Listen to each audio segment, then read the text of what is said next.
हे दोस्तों, क्या आपके साथ भी कभी ऐसा होता है कि आप कोई एक काम फाइनली फोकस के साथ करने बैठते हो, तभी आपको कोई दूसरा काम याद आ जाता है और दूसरे काम के बारे में जैसे ही सोचते हो कोई तीसरा काम याद आ जाता है और उसी के बीच में अगर आपने मोबाइल खोल लिया तो फिर गए, रील्स चालू हो गए और आपका पूरा फोकस यहाँ से वहाँ हो गया। जो काम आपने करने सोचा था वो तो नहीं हुआ, बट टाइम वेस्ट जरूर हो गया।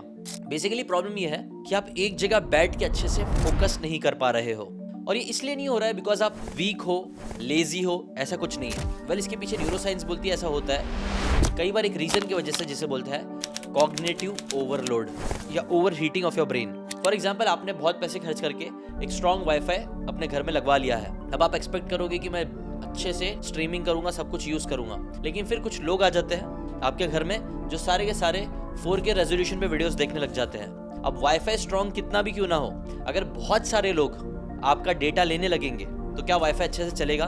नहीं, वो लैग करने लगेगा। इसलिए नहीं क्योंकि वाईफाई वीक था, बल्कि इसलिए क्योंकि बैंडविड्थ जो था आपका वो डिवाइड हो चुका है। ऐसे ही कुछ आपके ब्रेन के साथ भी होता है, जिसे आप कई बार लैक ऑफ फोकस या मोटिवेशन का नाम दे देते हो, जबकि एक्चुअल में हो ये रहा है कि आपका मेंटल बैंडविड्थ ओवरलोड हो रहा है या फिर ओवरहीट हो रहा है। आपका ब्रेन एक सुपर कंप्यूटर है, लेकिन कंप्यूटर कितना भी स्ट्रॉन्ग क्यों ना हो, अगर आप उसके ऊपर 10-15 बड़े बड़े गेम्स चालू कर दोगे, बहुत सारे टैब्स खोल दोगे, तो अच्छे से अच्छा कंप्यूटर भी लैग और हैंग हो सकता है। ऐसी अगर आपके दिमाग में भी 100 बातें चलेगी, 50 अलग अलग थॉट्स चलेंगे, कुछ काम के थॉट्स, कुछ पैसे कमाने के थॉट्स, कुछ नोटिफिकेशंस जो आ गए हैं, कुछ फैमिली के इश्यूज, कोई अलग अलग वरीज, अगर ऐसी बहुत सारी चीजें अगर आपका ब्रेन का डेटा डिमांड करेगी, तो आपका माइंड भी बफर होने लग जाएगा, फोकस छोड़ने लग जाएगा और यहाँ से वहाँ हो जाएगा। अगेन, इसलिए नहीं क्योंकि आप लेजी हो, बल्कि इसलिए क्योंकि आपका जो इनर वाईफाई है वो इतने सारी चीजों को हैंडल नहीं कर पा रहा है। न्यूरोसाइंटिस्ट इसे क्या बोलते हैं? कॉग्निटिव ओवरलोड, और मैं इसे थोड़ा और फैंसी बना के बोलता हूँ कॉग्निटिव ओवरहीट सिंड्रोम। अगर आप भी ऐसे ही फोकस नहीं कर पा रहे हो, यहाँ से वहाँ आपका ब्रेन बस एक आइडिया से दूसरा आइडिया पे कूदता रहता है और कोई भी एक काम अच्छे से नहीं हो रहा है, तो एक चीज समझ लो, आपको और ज्यादा मोटिवेशन की जरूरत नहीं है, आपको एक सिस्टम की जरूरत है जो आपको कूल डाउन करे, आपके सिस्टम को जो ओवरलोड हो चुका है उसके लोड को कम कर सके। और आज मैं आपको वही करना सिखाऊंगा, बहुत ही इजी तरीके से, एक सिंपल तरीका यूज करके मैं बताऊंगा कि कैसे आप अपने माइंड को फोकस और शार्प कर सकते हो। आने वाले कुछ मिनट्स में आप समझोगे कि आपका ब्रेन बार बार फोकस छोड़ क्यों देता है, इसके पीछे का न्यूरोसाइंस। फिर मैं आपको एक जापानीज इंस्पायर्ड रिचुअल बताऊंगा, शोडू ब्रायन डंप। फिर मैं आपको 2 से 3 जापानीज इंस्पायर्ड फिलोसफीज बताऊंगा, जिनकी हेल्प से आप एक रूटीन क्रिएट कर सकते हो, रिचुअल क्रिएट कर सकते हो और अपने ब्रेन को ओवरलोड होने से बचा सकते हो। और ये वो 3 स्टेप के सिस्टम में से पहला स्टेप होगा, जिसे मैं अनबर्डन माइंड प्रोटोकॉल बोलता हूँ। यह आपके मेंटल नॉइस को कम करेगा, आपका कॉन्सेंट्रेशन फोकस बढ़ाएगा और आपको फ्लो स्टेट में लेके जाएगा जब आप चाहते हो। और अगेन, मैं सिर्फ यहाँ पे सिर्फ मोटिवेशनल बातें करने नहीं आया हूँ, जो भी बातें मैं आपको बताऊंगा वो साइंस बैक्ड मेंटल इंजीनियरिंग के बेस्ड पे बातें हैं, वो बताऊंगा।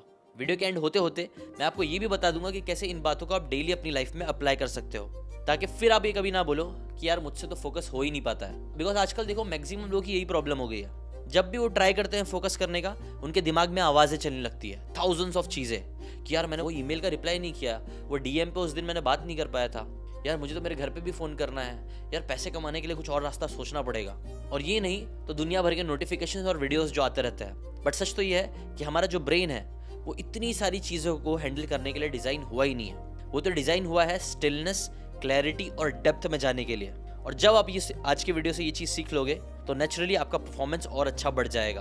आप केओस से कामनेस की तरफ जा पाओगे, मेंटल फ्लॉग, फ्रस्ट्रेशन, हर एक चीज को दूर कर पाओगे। कैसे? उसके लिए आपको ये साइंस समझना पड़ेगा।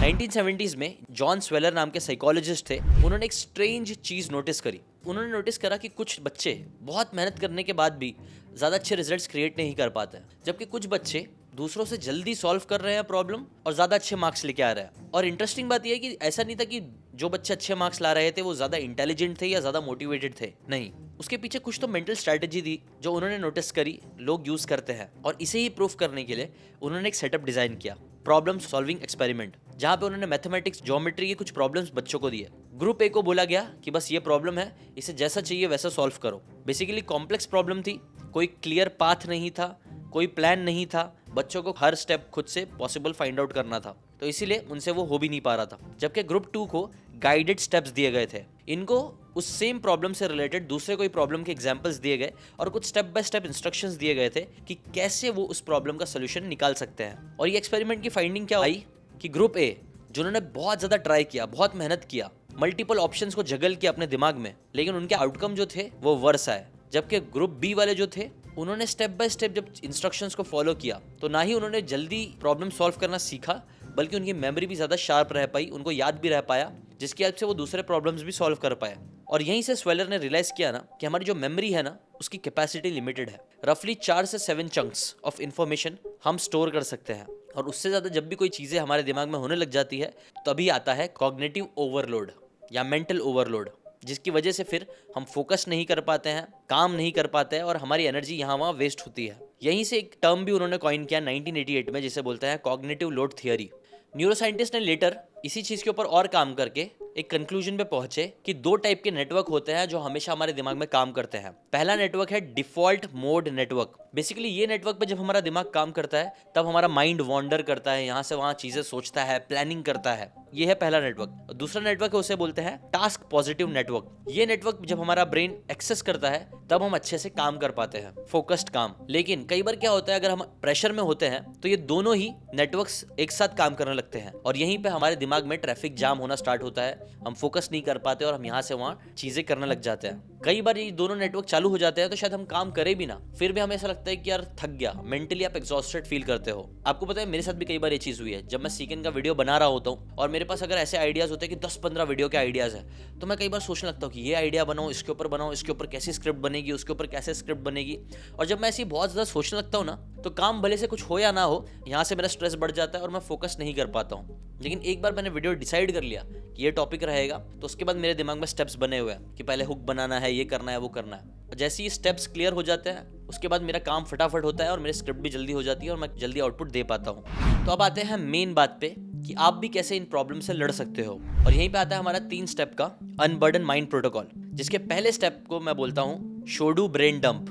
देखो, जापानीज फिलोसफीज में ना एक आर्ट होता है जिसे बोलते हैं शोडू।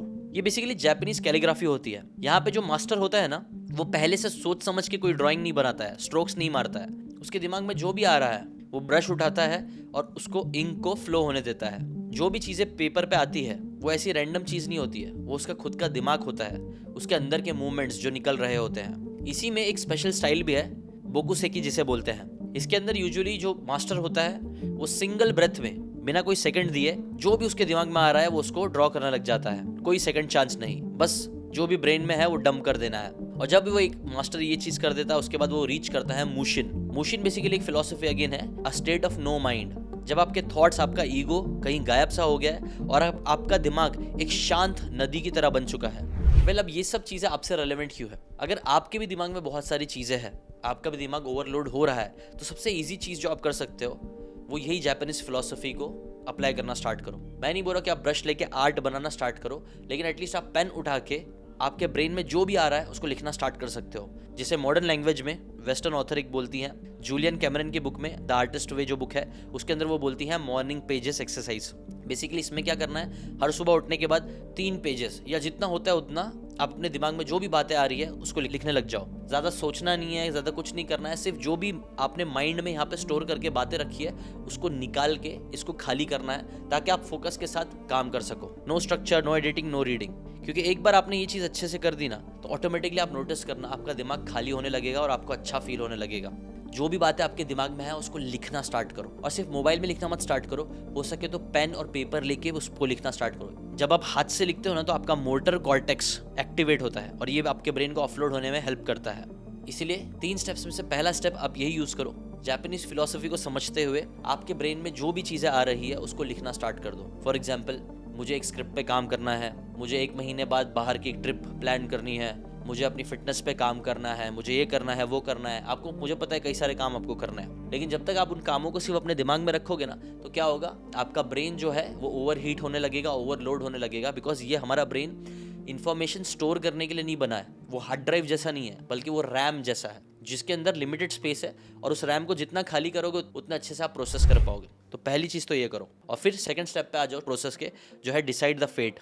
एक बार जब आपने पेन और पेपर लेके सारी चीज़ों को लिख दिया है, उसके बाद आपके पास 4 ऑप्शंस रहेंगे। इन 4 ऑप्शन में से एक ऑप्शन आपको चुनना है हर काम के लिए। पहला ऑप्शन क्या है? Do it. अगर जो भी काम आपने लिखा है कि मुझे फॉर एग्जाम्पल अपने दोस्त को एक हैप्पी बर्थडे मैसेज भेजना है, और नाउ ये जो काम है वो 2 मिनट के अंदर हो सकता है। अगर हो सकता है तो डू इट राइट नाउ, उसको अभी के अभी करना स्टार्ट करो। सेकंड ऑप्शन, अगर वो काम 2 मिनट से ज़्यादा लेगा, टाइम लगेगा, तो उसको शेड्यूल कर दो कि आप कब एग्जैक्टली उस चीज़ को करोगे। थर्ड, जो भी काम है, एक क्वेश्चन ये भी पूछ सकते हो कि क्या आप उस काम को डेलीगेट कर सकते हो, मतलब सच में आपको करना भी है कि नहीं।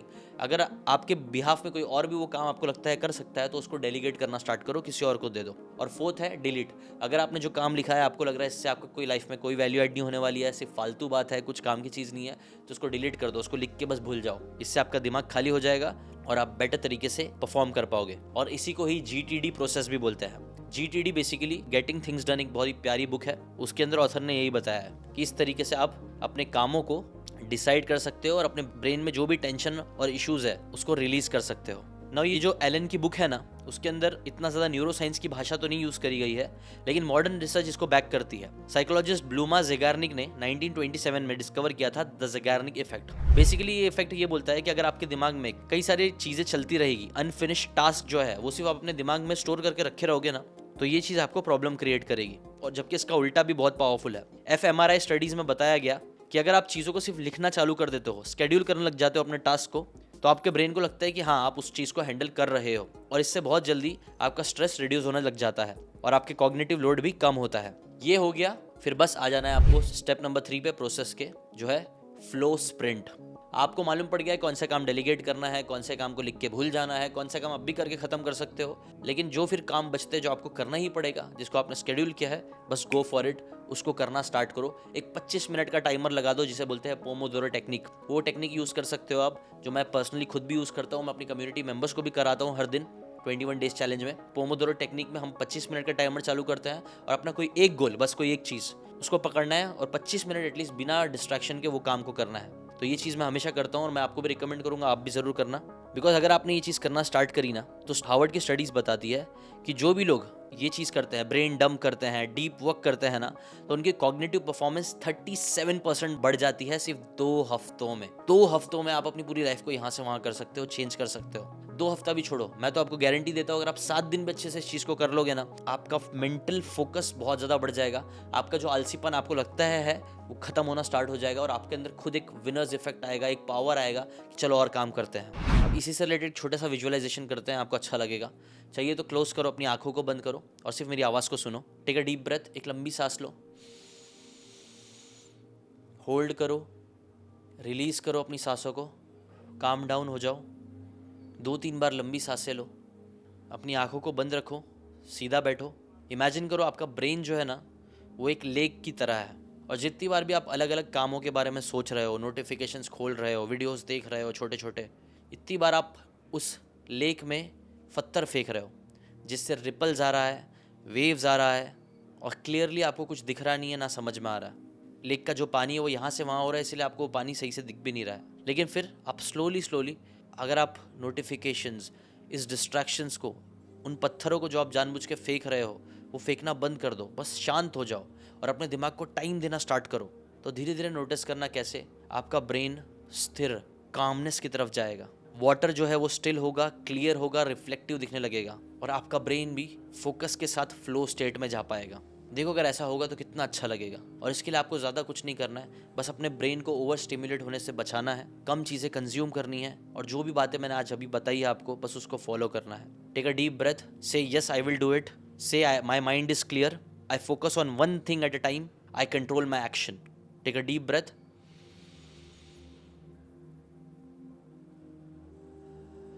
इसे फील करो, इस कामनेस को अपने अंदर। अपनी आंखों को आप खोल सकते हो, और बस मैं चाहता हूँ कि अगले 7 दिन तक जो बातें मैंने आपको बताई है उसको एटलीस्ट 2-3 बार तो ज़रूर प्रैक्टिस करो। एक बार तो ब्रेन डंप ज़रूर करना और इसकी प्रैक्टिस करना जो मैं आपको बोल रहा हूँ। अगर आप लोग को 21 डेज चैलेंज करना है, जहाँ पे हम लोग ये पोमोडोरो भी करते हैं, हम अपने ब्रेन को काम डाउन करते हैं, विजुअलाइजेशन करते हैं, किताबों की बातों को एक्चुअली सीखते नहीं है, अप्लाई भी करते हैं। अगर आपको भी इस चीज़ में एक्सपीरियंस करना है तो मेरा एक 999 रुपीज़ का प्रोडक्ट है मनी बैक गारंटी के साथ। वो प्रोडक्ट का एक फ्री वर्जन, फ्री डेमो मैं आप लोगों को देने के लिए तैयार हूँ एज अ गिफ्ट।